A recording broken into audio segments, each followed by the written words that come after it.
This is the reason why BMI is all BS. So there was this moment back in college when I was just enrolled into college, and I was called out to have a health check or something like that. So I took the mandatory military check on health, so they would check my eye, my lungs, my throat, all sort of stuff like that. And yeah, until a point it's almost as the last part of the health check. It was the easiest part. It was just average height and weight check, right? And back then I was at my peak bulk. So I could look a little bit obese, but I packed myself quite a decent amount of muscle, which I turned myself from this to this. So back to the main story. I stepped on the scale, and then they tracked my height. Well, I was around 165 centimeter tall, so I'm definitely not 6 foot, and I definitely don't have the best BMI for what I am. Back then I weighed around 68 kilograms at my peak bulk, and for 165 centimeter, that counted as overweight, as unhealthy. But I'm nowhere unhealthy, right?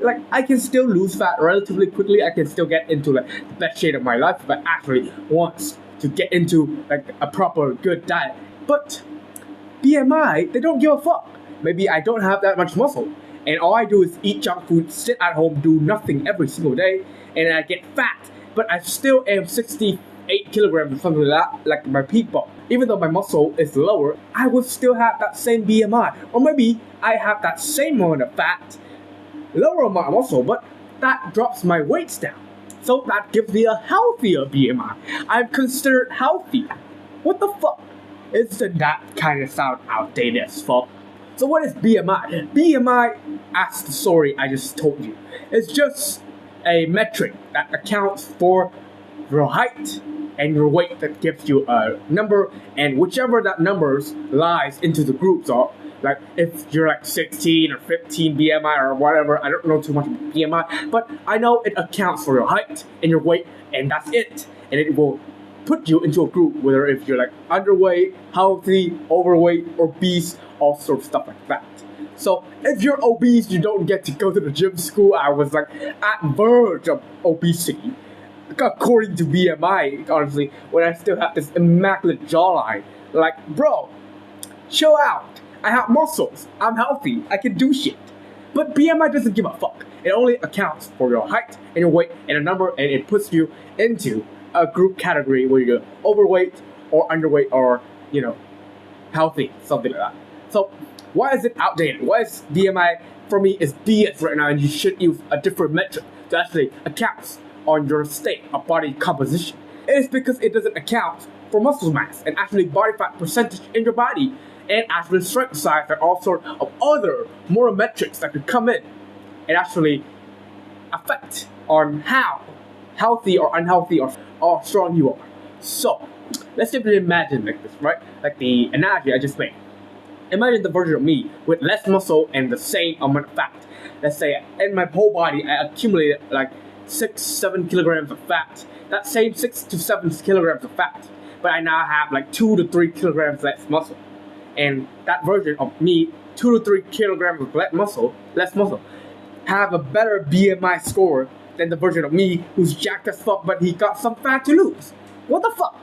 That doesn't sound really logical, right? That doesn't sound really good. Of course, maybe 2 to 3 kilograms of muscle won't make me super weak right away, but it will certainly make me weaker in the strength part, right? And at least in the body composition, I won't be looking as hot. But BMI would say that I'm healthier, right? Or maybe, imagine this. A 200-pound man, maybe let's just say 250-pound man. One is a very professional bodybuilder. They're on stage or something like that. They weigh over 100 kilograms and they packed pure muscle mass. Well, let me rephrase that. Let's just say you're just around 180 pounds. You're tall, a little bit tall, and you have a lot of muscle mass. You still got that beach body, you're six-pack. Compared to the version of that dude with the same height, same weight, but he got more body fat. He got less muscle and he's skinny fat or something like that. He stepped on the scale, stepped on the height calculator, or whatever. They have the same BMI. So apparently the dude is more jacked, who got the six-pack, who runs every day, who works out every day, as healthy as the dude who eats chips every single day. That doesn't work out, doesn't exercise, is not strong, have never benched once in their life, just because they have the same weight and the same height. That doesn't sound logical to me. So, BMI is BS because it doesn't account for enough variables when it comes to actual body health.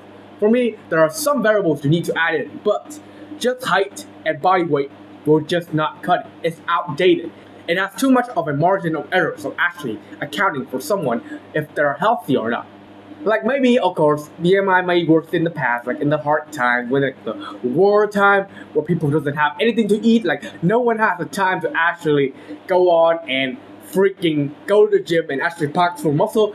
We're in Vietnam, maybe we're too busy fighting Americans. Nobody has time to fucking go to the gym and actually pack muscle. We're too busy holding like a pan or like a piece of rock fighting the American troops to not get our country invaded. Okay, that sounds a little bit of history and past and stuff like that. But no one has the time to actually improve their life quality compared to right now. Going to the gym, being healthy, eating clean. Consumers now are more harsh on the food they eat. They only eat organic food. They only eat foods that are in their diet. Life quality goes up. So there are more stuff you need to account for, which if the body is healthy or not. Like, of course, the life quality goes up, meaning that food gets healthier or more convenient. And more convenient leads to more unhealthy shit. And more diets and like more good stuff leads to more healthy shit. But like, we can't force anyone to pick one of these two roles, right? Of course, they can just like balance out things better than then. But there are, of course, people that are like extreme on both sides. But at the end of the day, those 2% on the extreme both sides, if they have the same weight and the same height, they have the same health score. What the fuck? So here are the actual things that I think should be added into the BMI to actually make it viable. Number one, body fat percentage. The amount of lean mass compared to the fat mass of your body. Body fat percentage will show that, okay, how lean you are, how much fat you accumulated. At least you should account for that so that you know that the body composition in your body and how the hormone works in the first place. And if the patient actually even works out in the first place. Like, oh, now, like, oh, that dude is jacked or that dude is fat. Whether if it's like high body weight or low body weight, but if you actually account for like the body fat percentage, like the lower body weight dude with the same height with, or like compared to like the higher body weight dude with the same height, if the higher body weight dude, if he has like a lower amount of body fat percentage and he doesn't use like TRT or like needles or something like that, and he has a relatively good health naturally, then yeah, he should be having a better health score compared to a dude who doesn't do anything. I'm sorry, let me put that finger down, let me put this finger up. Compared to the dude who doesn't do anything, only eats junk food, but he has like lower body weight, so right now he's more healthy, yeah, something like that. No, that's not logical. Now he's like, compare like, oh, he has higher body fat percentage, and then his muscle dense? Does he work much? Or like is his VO2 max or something like that? So body fat percentage is one thing. Number two is actual strength tests and VO2 max tests. Like, oh, how strong you are will actually be accounted, or how much can you endure cardiovascular activities. That should also be accounted. Like if you spent all your level up points on like powers and then you become like Eddie Hall and like fats and stuff like that. Yeah, I'm not gonna discredit Eddie Hall here. He's strong as fuck, but I don't think he is built to be like he's to like run 30 minutes straight. I don't think any powerlifter, like, no disrespect to the powerlifter, I know they're very devoted to their sport and they're like the top, the best of the best for the sport they're doing, but just putting them like in the overall health, which we want right now, alongside that with aesthetic physique. Top link description down below is my aesthetic max protocol, so if you're interested in that, you can check that out if you want to build your aesthetic physique to the maximum level. Back to the video. So if you want an aesthetic physique with overall health, the health score should be assigned for like VO2 max and at least a little bit of strength test. So if you add those three parts into like heights and weights and stuff like that, you can like tell like, oh, okay, maybe this dude is a bit overweight, but like, he's strong, he's got a lot of muscle, he still runs weight, so he's still in a healthy shape compared to like that dude with the same weight. Now we know that the other dude is overweight or not, or like what his state of strength is, how much endurance he has, how strong he is. Yeah. At least you have to have height, weight, muscle mass, like body fat percentage, VO2 max, and some strength. At least these 5 components, for me, should make BMI update and not get outdated like right now. So in conclusion, BMI right now is outdated. If you want a better health metric, add these 3 parts like I said. Number 1, body fat percentage. Number 2, VO2 max. Number 3, at least some kind of strength test, like weightlifting strength on these 3 main exercises: bench press, deadlift, and squat. At least that, then you should have like an overall view on how strong and muscular and healthy you are. And if you're interested in building an aesthetic physique, top link in the description down below is all my knowledge packaged in one place with community with like-minded men to help each other around. So if you're interested in all that, top link in the description down below should interest you. That's it for today's video, and I'll see you on the next video. Goodbye.